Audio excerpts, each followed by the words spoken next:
할렐루야. 네, 반갑습니다. 예. 위에가 좀 바뀌니까 되게 떨리고 되게 부담스럽네요. 예. 제가 참 부족한 데한테 여러분 사랑해주시고 또 많이 와주시고 또 기도해주셔서 정말 감사드립니다. 오늘 그 말씀은 성령 충만한 공동체라는 제목 갖고 여러분과 함께 은혜를 나누고자 합니다. 제가 이제 이번에 네, 목회자가 돼서 이제 그 다음날 바로 노예 체육대회를 갔습니다. 노예 체육대회를 갔는데 이제 제가 평소에 운동을 엄청 좋아하고 뭐 엄청 잘하는 건 아니었어요. 하지만 제 마음 가운데 그래, 우리 노예와 우리 시차를 위해서 뭔가 좀 보여줘야겠다, 열심히 해야겠다, 막내로서 이런 좀 마음이 있었습니다. 근데 이제 어떻게 하다가 마지막 경기로 이제 계주를 뛰게 됐어요. 계주를 뛰는데 그 노예 밑에 작은 단위고 시찰이 있습니다. 무슨 시찰이 있는데 우리 시찰이 이제 영등포 시찰인데 거기서 제가 어떻게 하다 첫 바다로 계주를 달리기를 뛰게 되었습니다. 제가 근데 뛴 지가 되게 오래됐어요. 그렇지만은 정말 최선을 다해서 중간만 가자. 그래서 정말 열심히 달리려고 이렇게 그 바톤을 잡고 딱 뛸 준비를 하고 있었습니다. 그리고 총소리만 딱 보고 있다가 총소리가 빵 하면 진짜 멋있게 달려서 정말 어떻게든 시찰에 도움이 되겠다 이런 마음으로 달리려 했는데 땅 하는 소리와 함께 뛰는데 갑자기 그 다리에 경련이 막 일어났습니다. 그래가지고 바로 자빠졌어요. 자빠져가지고 지금 어찌하여 막 이래가지고 너무 잘하고자 하는 그 마음 때문에 자빠져가지고 제가 빨리 뛰어서 했는데 또 돌다가 이제 결국에 또 어떤 분은 바톤 놓치기도 하고 막 그래가지고 결국에 하여튼 순위에서 많이 밀려났습니다. 그러니까 제가 또 목사님들 중에서 제가 되게 막내잖아요. 다 선배님들이고. 그러니까 되게 죄송스러운 거예요. 솔직히 말해요. 죄송스럽고, 내가 죄인 같고, 내가 정말 잘못된 사람 같고, 정말 이런 마음이 있었습니다. 그래서, 뭐 혼나고 좀 이야기 좀 들을 줄 알았는데, 이제 저를 보는 이제, 대선배 목사님들마다 이렇게 얘기해 주는 거예요. 다친데 괜찮냐고. 그럴 수 있다고. 원래, 나이가 든 거라고 벌써. 나이가 벌써 든 거다. 벌써 마음이 앞서는데 몸은 안 따른다. 그게 말 같은 증거라고 벌써. 그래서 죄송합니다. 제가 젊은데 제가 벌써 이러면 안 되는데 이런 얘기를 했습니다. 그러면서 또 한 분은 이렇게 저한테 이렇게 얘기했습니다. 괜찮냐고, 다친데 괜찮냐고. 그래서 제가 괜찮다고 얘기하니까 그분이 지금은 미안해서 아프지 않지만 내일 되면 굉장히 아플 거라고. 이제 그분이 통찰력이 있었어요. 진짜 그 다음날 오늘 아침에 너무 아파가지고 갑자기 그랬는데 지금은 좀 괜찮습니다. 근데 그 얘기를 다 들으니까 막 눈물이 날 것 같고 진짜 어떻게 훌륭한 선배 목사님들이 계신가. 그러면서 그래, 우리 노예와 우리 시차를 위해서 앞으로 정말 충성을 다하고 기도해야겠다 이런 마음이 정말 들으면서 정말 행복한 그런 시간이었던 것 같습니다. 여러분, 우리 노예와 시찰처럼 이 사랑이 가득한 공동체는요, 이 잠깐만 있어도 그런 사랑이 가득한 거를 느낄 수가 있습니다. 또 반대로 이 삭막한 공동체는 이 잠깐만 딱 있어도 이 공동체가 삭막한 거를 모든 사람이 느낄 수가 있어요. 그러면 오늘 말씀에서는 하나님이 도대체 원하시는 공동체의 모습은 어떤 모습인가? 무엇을 원하시나? 우리 말씀을 통해서 한번 살펴보도록 하겠습니다. 제가 사도행전을 쭉 강의하고 있는데 이제 지난번 시간에는 사도들이 40년간 이제 날 때부터 안진뱅이를 고친 사건으로 인해서 담대히 주 예수 그리스도의 이름을 전하게 되고 그것으로 말미암아 그들이 옥에 갇히게 됩니다.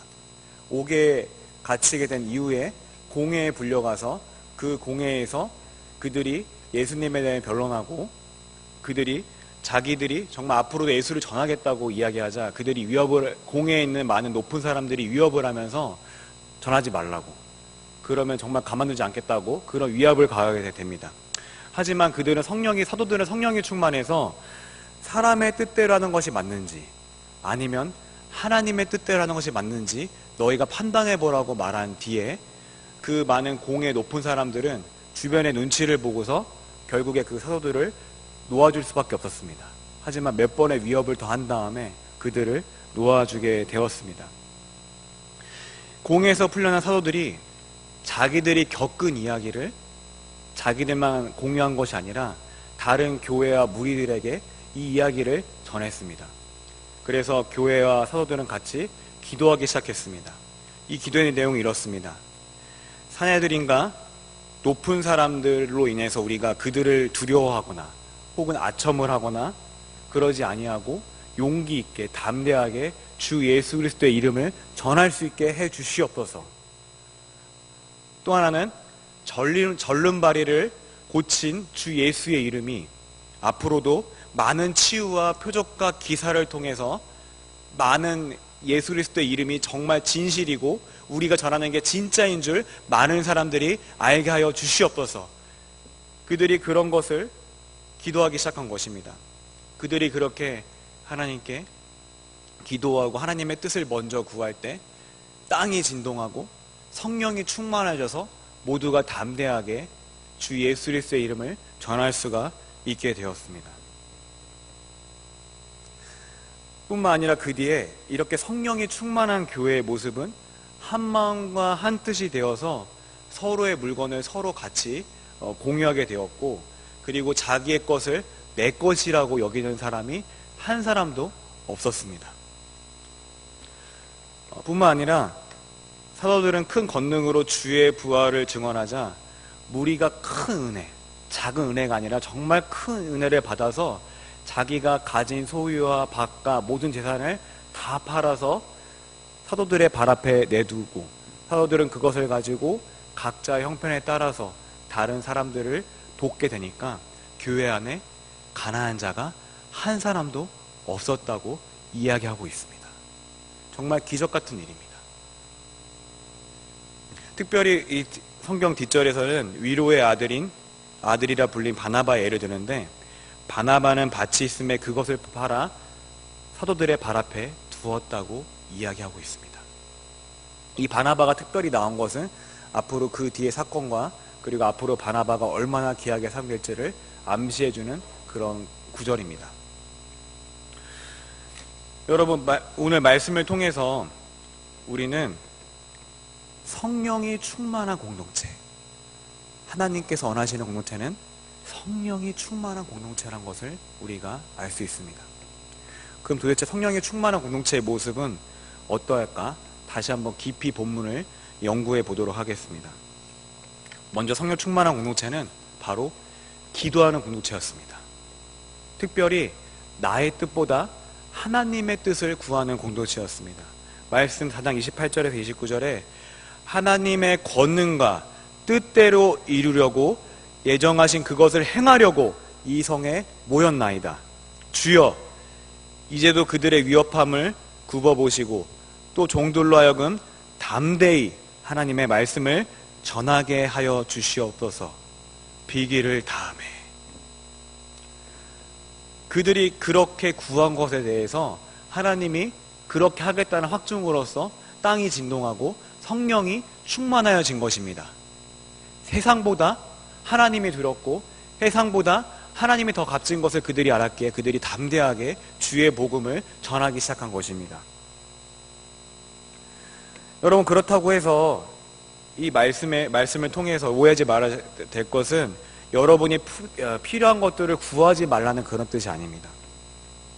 내가 필요한 것들, 당장 궁핍한 것들, 나의 문제들, 나의 어려움들을 마땅히 성도로서 우리의 아버지신 하나님께 구하는 것이 마땅합니다. 하지만 문제가 되는 것은 나의 문제만, 나의 필요만 놓고 기도했을 때 그것이 문제가 되는 것입니다. 마태복음 6장에서는 그런즉 너희는 먼저 그의 나라와 그의 의를 구하라.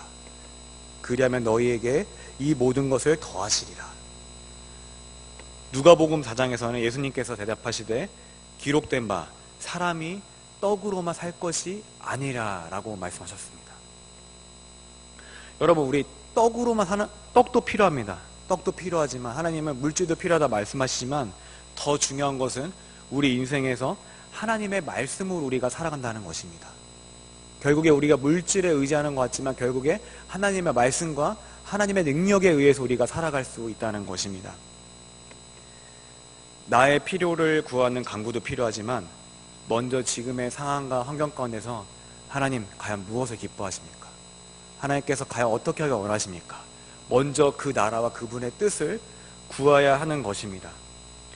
성령 충만하지 못하면 이것과 반대로 나의 안위와 나의 먹을 것과 나의 입을 것과 마실 것만을 구하게 되는 것입니다. 그러면서 점점 하나님의 뜻은 무엇인지 분별하지 않게 되고 하나님의 뜻과는 점점 멀어진 삶을 살게 되는 것입니다.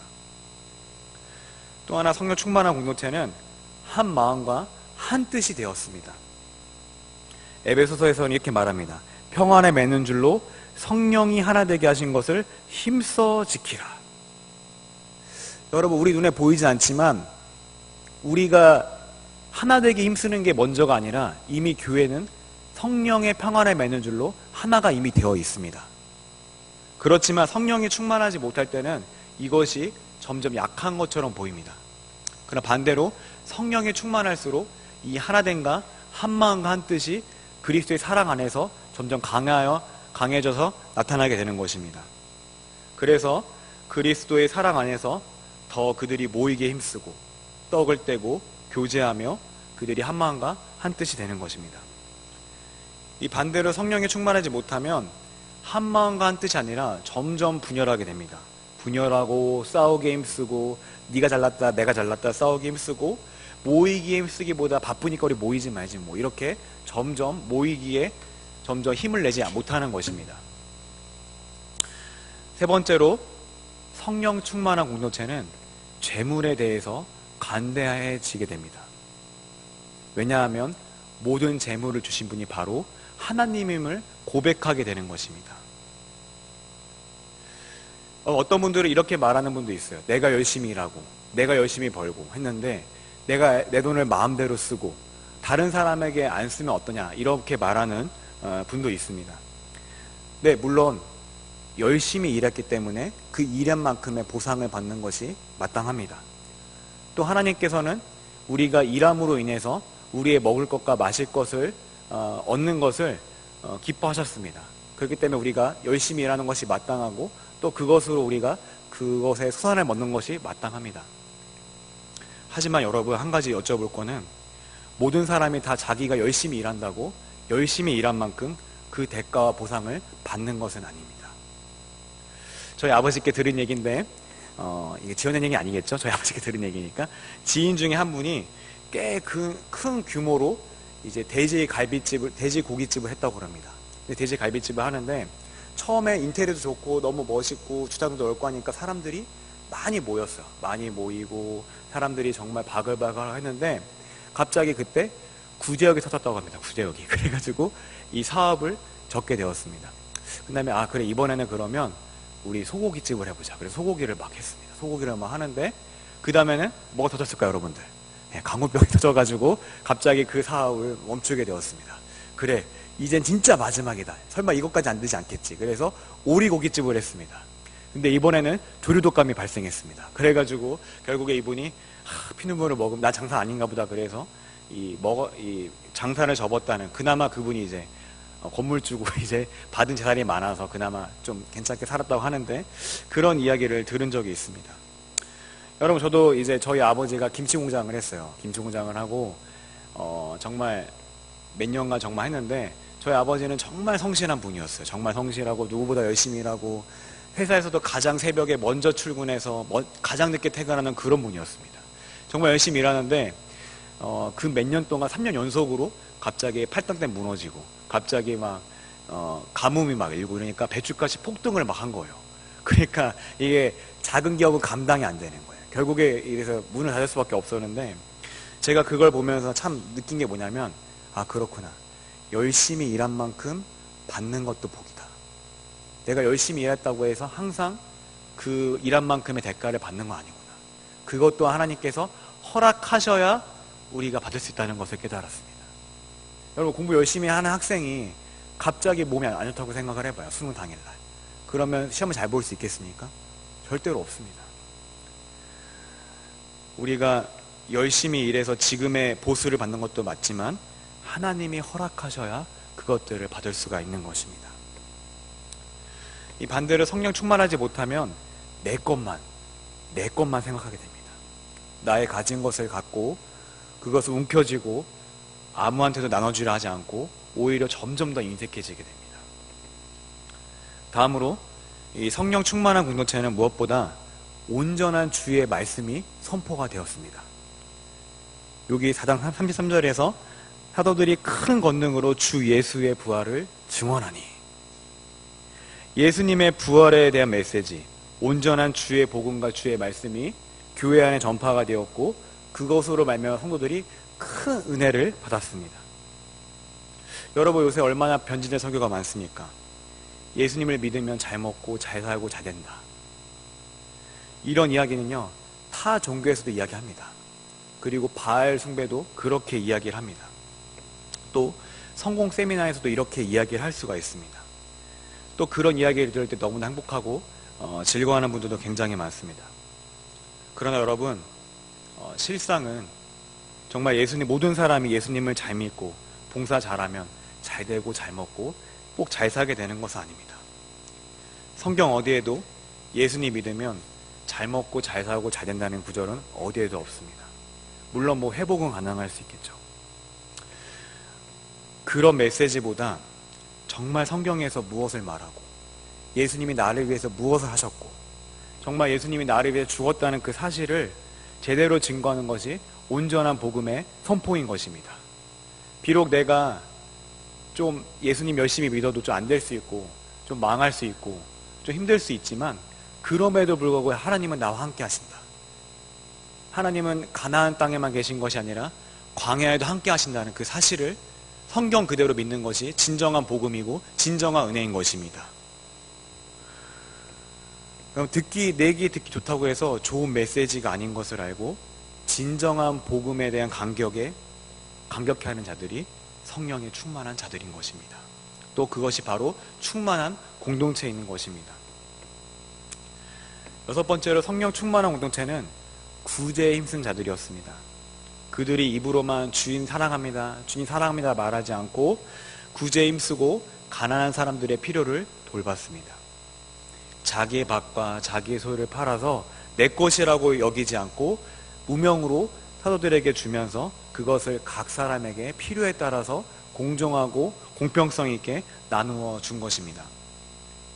여러분, 그렇다고 해서 오해하지 말아야 될 것은 성경이 공산주의를 지지하는 것은 아닙니다.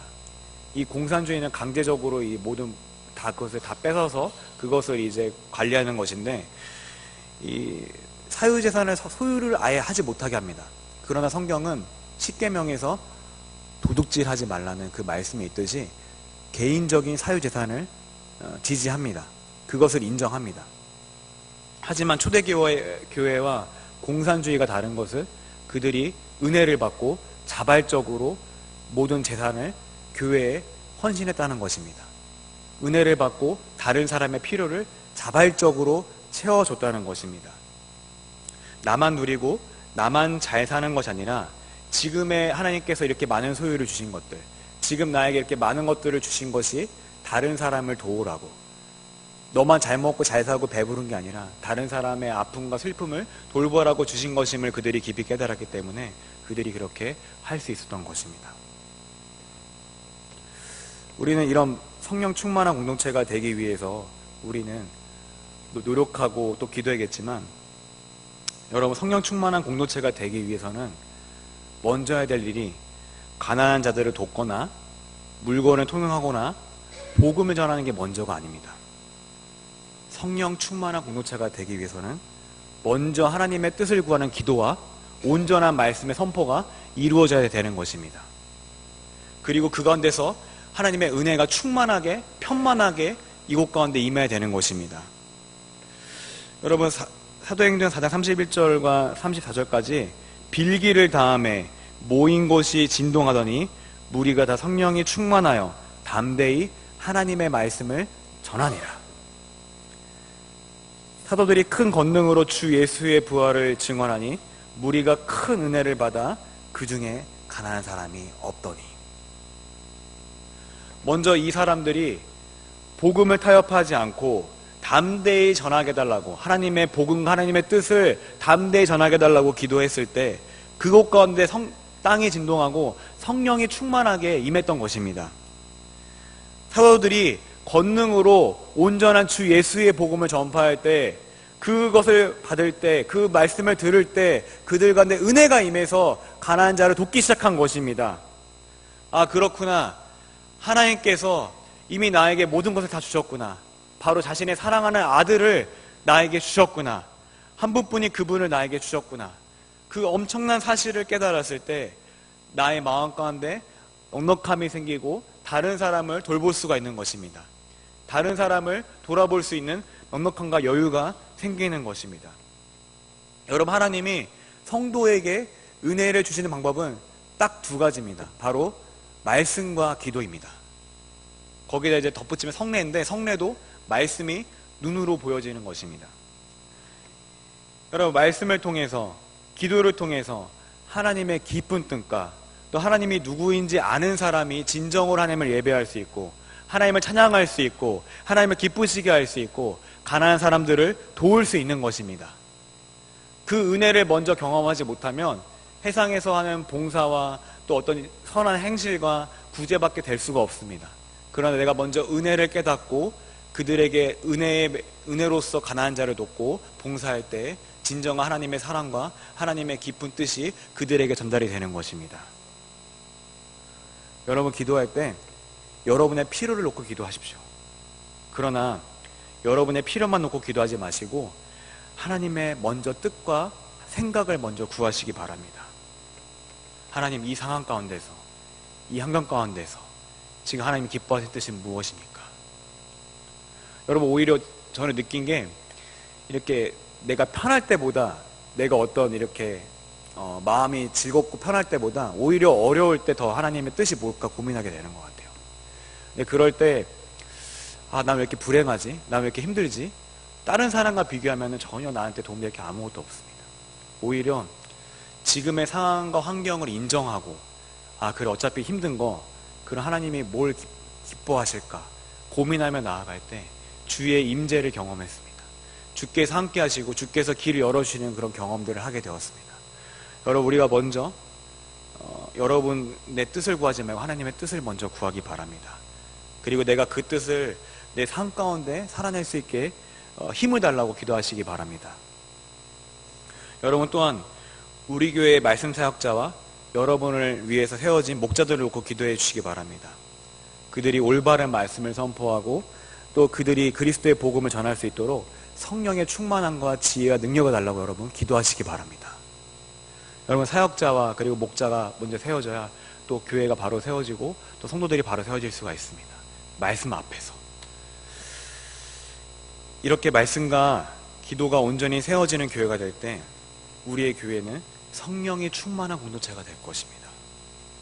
거기서 시작을 해서 그분의 사랑을 말과 혀로만이 아니라 행동으로 나타내게 될 때 세상에 우리를 보고 이렇게 이야기할 것입니다. 저들은 그리스도인들이다. 저들은 뭔가 다르다. 그때 그렇게 이야기하게 될 것입니다. 여러분, 결론을 맺겠습니다. 성령 충만은 기도와 말씀에서 시작을 합니다. 온전한 말씀과 하나님의 뜻을 구하는 저와 여러분 되기를 소망합니다. 그리고 우리 공동체가 말로만이 아니라 저도 부족하지만 행함과 진실함으로 그분의 사랑을 전하는 공동체가 되게 해달라고 기도하고 또 실천하는 저와 여러분 되기를 소망합니다. 찬양하겠습니다. 찬양 429장 하겠습니다. 찬송